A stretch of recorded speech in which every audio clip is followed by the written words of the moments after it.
కొమ్మ కొమ్మ విన్నావమ్మ కోయిల వస్తుంది. విన్నానమ్మ తీయని వేణువు రమ్మను పిలుపులని.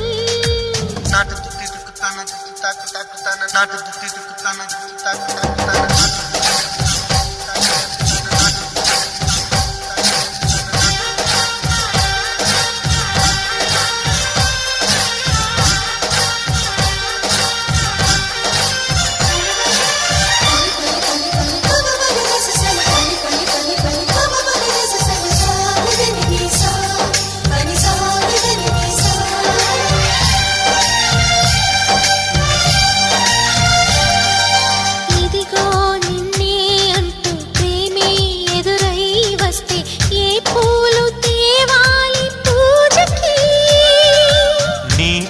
జతగా ఉండే వరమే నువ్వే ఇస్తే